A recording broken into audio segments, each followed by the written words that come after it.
ഇനി ഞാൻ അവസാനമായി നന്ദി അർപ്പിക്കാനുള്ളത് എൻ്റെ കുടുംബത്തോടാണ്.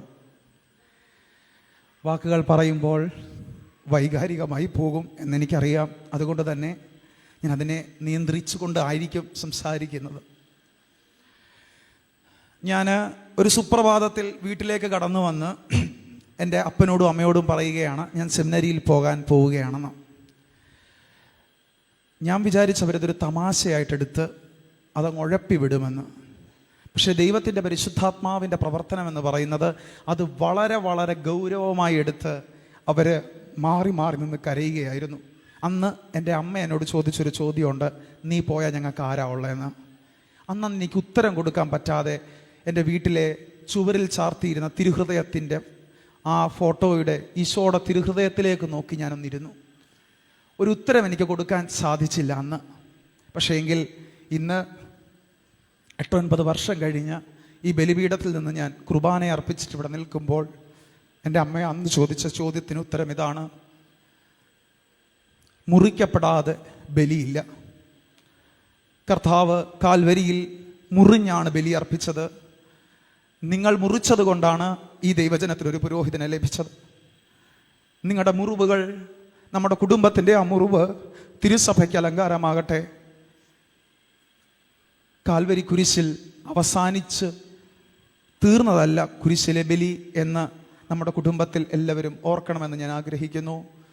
കാൽവരിയിൽ ബലി ആരംഭിച്ചതേ ഉള്ളൂ. ബലി പൂർത്തിയായത് ഉത്ഥാനത്തിലാണ്. മഹിമയോടെ അവിടുന്ന് ഉത്ഥാനം ചെയ്യുമ്പോൾ മുഖപ്രസന്നതയും പ്രതിഫലവും നിങ്ങൾക്ക് തരട്ടെ. എൻ്റെ ജീവിതം മുഴുവൻ ഞാൻ എൻ്റെ കുടുംബത്തിനും നിങ്ങൾക്കും വേണ്ടി ഒരു ബലിയായി, ബലിജീവിതമായി ജീവിക്കുമെന്ന് ഉറപ്പ് ഞാൻ നിങ്ങൾക്ക് തരുന്നു.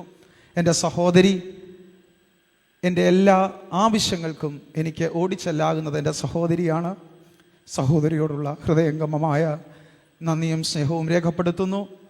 എൻ്റെ ബ്രദറിൻലോ ഇവിടെ സന്നിഹിതനാണ്. സെമിനറിയിലേക്ക് പോകുകയാണ് ഞാനെന്ന് പറഞ്ഞപ്പോൾ സമ്മിശ്രമായ പ്രതികരണങ്ങളായിരുന്നു പല കോണുകളിൽ നിന്ന് ഞാൻ വന്നത്. അന്ന് ഞാൻ ഏറ്റവും കൂടുതൽ ബ്രദറിൻലോ എന്ത് പറയും എന്നെനിക്കൊരു വലിയ ആശങ്കയുണ്ടായിരുന്നു. പക്ഷേ എങ്കിൽ മോബിനിച്ചാൻ എന്നോട് ഒറ്റ കാര്യം പറഞ്ഞുള്ളൂ: നിനക്ക് പൂർണ്ണ ബോധ്യം ഉണ്ടെങ്കിൽ നീ പൊയ്ക്കോ. അത് ഒരു വെറും വാക്കായിരുന്നില്ല എന്നെനിക്ക് 100% ഉറപ്പുണ്ട്. കാരണം 2010 എൻ്റെ കുടുംബത്തിൽ അംഗമായി മോബിൻചാൻ വന്ന് ഈ നിമിഷം വരെ 15 വർഷം കഴിയുമ്പോൾ എനിക്ക് ഒരു ബ്രദറിൻലോയേക്കാൾ ഉപരി എൻ്റെ സ്വന്തം സഹോദരനായിട്ടാണ് ഞാൻ അങ്ങയെ കണ്ടിട്ടുള്ളത്. എൻ്റെ ചേച്ചിയോട് പറയുന്നതിനേക്കാളും സ്വാതന്ത്ര്യത്തോടെ അങ്ങയോട് എന്തും സംസാരിക്കാനുള്ള ഒരു സ്വാതന്ത്ര്യം അങ്ങ് എനിക്ക് തന്നിട്ടുണ്ട്. അങ്ങയോടുള്ള നന്ദി രേഖപ്പെടുത്തുന്നു. എൻ്റെ മാതാവിൻ്റെയും പിതാവിൻ്റെയും കുടുംബാംഗങ്ങൾ, പ്രത്യേകിച്ച് എൻ്റെ അമ്മയുടെ അപ്പച്ചനും അമ്മച്ചിയും അപ്പനും അമ്മയും, അവർ ഇന്ന് ഈ ഭൂമിയിലില്ല, നിത്യതയിലേക്ക് നീങ്ങി. അപ്പച്ചൻ്റെ ജപമാല ഭക്തിയാണ് പരിശുദ്ധ അമ്മയെ ആഴമായി എൻ്റെ ഹൃദയത്തിൽ വേരുറപ്പിച്ചത്. മണിക്കൂറുകൾ ജപമാല ചൊല്ലുന്ന അമ്മയുടെ അപ്പച്ചനെ ഞാൻ ഇന്ന്, അമ്മച്ചിയെയും ഞാൻ ഇന്ന് ഹൃദയപൂർവ്വം നന്ദിയോടെ ഓർക്കുന്നു. എൻ്റെ അമ്മച്ചിയും അപ്പൻ്റെ അമ്മയും അപ്പനും ഇന്ന് ഇവിടെ സന്നിഹിതരല്ല. ആരോഗ്യപരമായ കാരണങ്ങളാൽ പട്ടംകുട ശുശ്രൂഷയ്ക്ക് അമ്മച്ചി സന്നിഹിതയായിരുന്നു. അമ്മച്ചി ലൈവിലൂടെ ഇത് കാണുന്നു എന്ന് ഞാൻ വിശ്വസിക്കുന്നു. അമ്മച്ചിയോട് നന്ദിയായിട്ട് ഒറ്റക്കാര്യം എനിക്ക് പറയാനുള്ളൂ: തലമുറയായി യഹോവ നമ്മുടെ ദൈവമാണ്. എന്നെ ആത്മീയതയുടെ ബാലപാഠം പഠിപ്പിച്ചത് എൻ്റെ അമ്മച്ചിയാണ്. അമ്മച്ചി പകർന്നു തന്ന വിശ്വാസ സത്യമാണ് ഇന്ന് ഞാൻ ഈ ബലിവേദിയിൽ നിൽക്കുമ്പോൾ ഞാൻ എന്തായിരിക്കുന്നു എന്നത് ഞാൻ മനസ്സിലാക്കുന്നത്. അമ്മച്ചിയോടുമുള്ള ഹൃദയംഗമമായ നന്ദി രേഖപ്പെടുത്തുന്നു. എൻ്റെ പിതാവിൻ്റെയും മാതാവിൻ്റെയും സഹോദരങ്ങൾ, അവരുടെ മക്കൾ, കുടുംബങ്ങൾ, ഇവരെല്ലാം ഇവിടെ സന്നിഹിതരാണ്. അവരോടുള്ള നന്ദിയും സ്നേഹവും ഞാൻ രേഖപ്പെടുത്തുന്നു. എല്ലാ നന്ദിയും ഞാൻ പറഞ്ഞ് തീർത്തു എന്നാണ് ഞാൻ പ്രതീക്ഷിക്കുന്നത്. പക്ഷേ എങ്കിൽ ഇപ്പോൾ ഞാനൊരു മുഖം കണ്ടു, അത് ഞാൻ പറയാതിരിക്കാൻ പറ്റില്ല. ഹിന്ദുസ്ഥാൻ ലൈഫ് കെയർ ലിമിറ്റഡിൻ്റെ മുൻ ചെയർമാനായിരിക്കുന്ന അയ്യപ്പൻ സാറാണ്. സാറായിരുന്നു എൻ്റെ ബോസ്. ഞാൻ സെമിനറിയിലേക്ക് എന്നെ ജോലിയിൽ പ്രവേശിപ്പിച്ചത് സാറാണ്.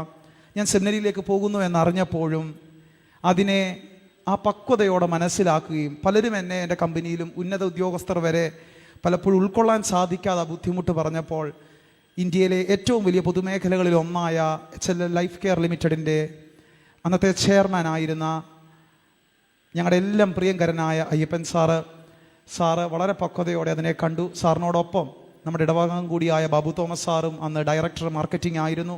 ഇവർ രണ്ടുപേരും എനിക്ക് തന്ന കരുത്തിനും സ്നേഹത്തിനും ഒക്കെ നന്ദി അർപ്പിക്കുന്നു. ഹൃദയംഗമമായ നന്ദി നിങ്ങളോട് ഞാൻ വീണ്ടും അർപ്പിക്കുകയാണ്. ഇനി ആരെയെങ്കിലും ഞാൻ വിട്ടുപോയിട്ടുണ്ടെങ്കിൽ അത് ഓർമ്മക്കുറവിൻ്റെയും ഈ ഒരു ടെൻഷൻ്റെയും ഒക്കെ കാരണം കൊണ്ടാണെന്ന് നിങ്ങൾ മനസ്സിലാക്കണം. അതുകൊണ്ട് വിട്ടുപോയവർ കൂടെ നന്ദി പറഞ്ഞുകൊണ്ട് എൻ്റെ ഈ കൃതജ്ഞതാ പ്രകടനം ഞാൻ അവസാനിപ്പിക്കുകയാണ്. പ്രിയ സഹോദരങ്ങളെ, മാതാപിതാക്കളെ, എനിക്ക് വേണ്ടി പ്രാർത്ഥിക്കുക. കൂടുതൽ വിശ്വസ്തയോടും കരുതലോടും ദൈവജനത്തോട് ഒപ്പമായിരിക്കുവാനും ദൈവത്തിനും ദൈവജനത്തിനും വേണ്ടി ബലിയാകുവാനും ദൈവം നിങ്ങളെയെല്ലാം സമൃദ്ധമായി അനുഗ്രഹിക്കട്ടെ.